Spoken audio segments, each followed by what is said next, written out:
The end of Naxalism. 4 days ahead of the 31st March deadline, that is on 27th March 2026, the Union Home Minister Amit Shah announced the success of the counter-insurgency operations against left-wing extremists. In his communication to the Home Secretaries and DGPs of 9 states, Andhra Pradesh, Bihar, Chhattisgarh, Jharkhand, Madhya Pradesh, Maharashtra, Odisha, Telangana, and West Bengal, he confirmed that except for Bijapur and Kanker in Chhattisgarh and West Singhbhum in Jharkhand, Naxalism had been virtually wiped out. He did mention that there were still 35 quote unquote legacy districts, that is, districts where there has been a tradition of LW violence, which had to be kept under control and under observation and control. But for many of us who've been in administration, this has been indeed a transformative moment because from 2005 to 2026, this span of 2 decades has seen the complete decimation of a major challenge, of a major internal security challenge to this country. In fact, because of the geographic connect which these forested areas had, it was something like the red corridor that you could move from, see, Chhattisgarh to Jharkhand to Maharashtra to Odisha. So there was a continuous zone, starting from the Jharkhand region of West Bengal. So if we have a map of these states, one can actually see how this red corridor is actually connected. And there were about 180 interconnected districts that were there. Now, I would like in the next 3 or 4 columns, so 3 columns, 3 more columns after this, to share my personal experiences, my personal encounters with left-wing extremism during my times in the service. In fact, I'll start with Kanu Sanyal, the first Naxal, because I had the opportunity of meeting him when I was posted in in Siliguri, Matigara actually, which was the adjacent block to Naxalbari. Now, the backstory to this is that in 1986, I joined the government of West Bengal as an assistant magistrate and had opted to serve in Darjeeling district, which was then under the throes of the GNLF agitation. And the camp office of the district administration used to be at the Himul office, at the Himul guest house, which was in Matikara. Later, I also became the CEO of Himul and also the CEO of the Siliguri Jalpaiguri Development Authority in Siliguri.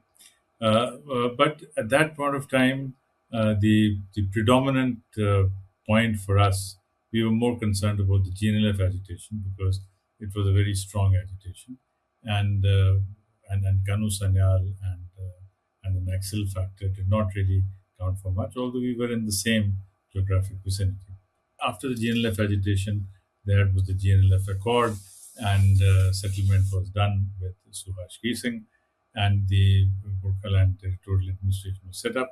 And I was again posted to Himul as the chief executive officer. And part of my job was to promote milk producers cooperative societies in the hill areas, collect those milk from about 8 chilling centers in the whole of Darjeeling, process the milk and distribute it in the urban conglomeration of Siliguri. It was designed on the lines of Amul, but because of the recurring agitation in the hills, it did not do very well. But that's a different story altogether. But one of the things was that one day I got a written communication that Mr. Kanu Sanyal wants to present a deputation to me. Now, for those who are not from West Bengal cadre, those who are not familiar with what West Bengal and the politics of that time was, deputation was not a literal deputation. Deputation was virtually a gherav, and they would come and sort of occupy the office of the person they were giving the memorandum to, and then it would lead to some unpleasant situations. So naturally, when this letter came from Kanu Sanyal that he wanted to present a deputation, we had to alert the local police. The Thana was alerted, and several plainclothes men in Mufti, they came and they were in my office to prevent any untoward happening if something was to go wrong. And truth be told, I was apprehensive about meeting Kanu Sanal, but I was also excited to meet him because he had already become a legend. He was a legend in his lifetime, and especially those of us who were from JNU were aware of the Naxal politics. So one was looking forward. One can say one was looking forward to this encounter with the first Naxal, especially because one had all the security that could possibly have been provided.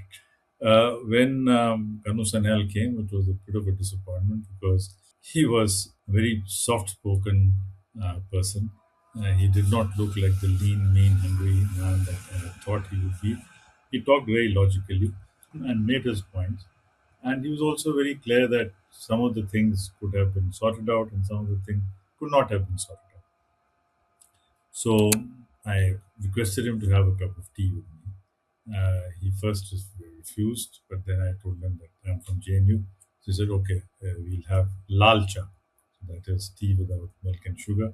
And we talked here and there things. He avoided talking about politics because he was not very comfortable with the left front. The CPM was comfortable with him, but he was not comfortable with the CPM. He had some demands which could have been fulfilled, something about contract workers, something about dang and harness cases, which one could resolve, which one could resolve without violating any of the rules, and so we accepted that. And after that, I had the occasion of meeting him on two or three other occasions. But by that time, the Naxal movement was practically over. In fact, when he died in 2010, I got a message from his office that he's no more, but one was in Delhi by that time. But interestingly, his last rites, the CPM and all the leaders of Siliguri, they came and they condoled his death. And interestingly, his the photographs of his funeral are now on sale at $39 each. Interesting ways of capitalism, but that's the way it is. But let's move on from this incident that was in 92 or 93. We now move on to 2006-7, when I was again posted in Bengal as the Agriculture Secretary to the state of West Bengal.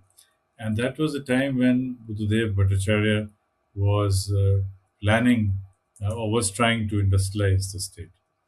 And there was a, rather than develop the traditional industry in Bengal, which was in pharmaceuticals, leather, textiles, light engineering, because these were the industries in which West Bengal had a competitive advantage. The strategy that was followed was big industry. So they wanted to bring in the big mining industry, the big steel industry, and that obviously meant large scale dislocation, especially in the tribal belt. And therefore, there was a lot of resistance. And when after the inauguration of a mining and steel plant by the Jindals, when the convoy was returning, the convoy included Mr. Paswan, the then Union Minister, and Buddhadev Bhattacharya, and the Minister of State. It was attacked at Langar. Uh, Fortunately, nobody died in that incident, but that really became a very important warning. It was a warning signal that the LWE had actually become very strong in the Jharkhand region. So there were two responses. The first response, of course, is to call for the EFR, the Eastern Frontier Rifles, paramilitary forces, and strengthen the state police. That was the immediate response. But then Buddhadev Bhattacharya, the chief minister, he also felt that there is the need to focus on development issues.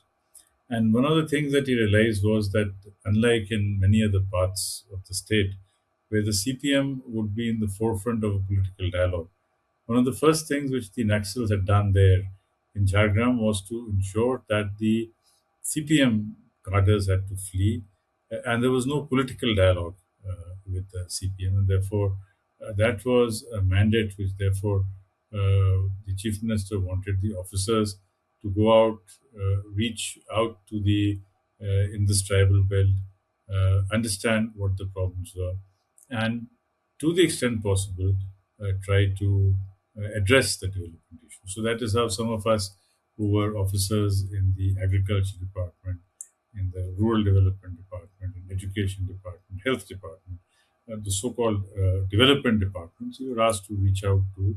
We were asked to go and camp in Lalgarh. So we were taken by helicopter, and we set up our development camps in these remote areas. We went to Beenpur 1 and Beenpur 2, and that is where one set up the camp in the offices of the Krishi Vikas Kendra, because that became the nerve center from where we could do extension activities, where the state armed police and EFR also set up their camp. Some CRPF had also been requisitioned.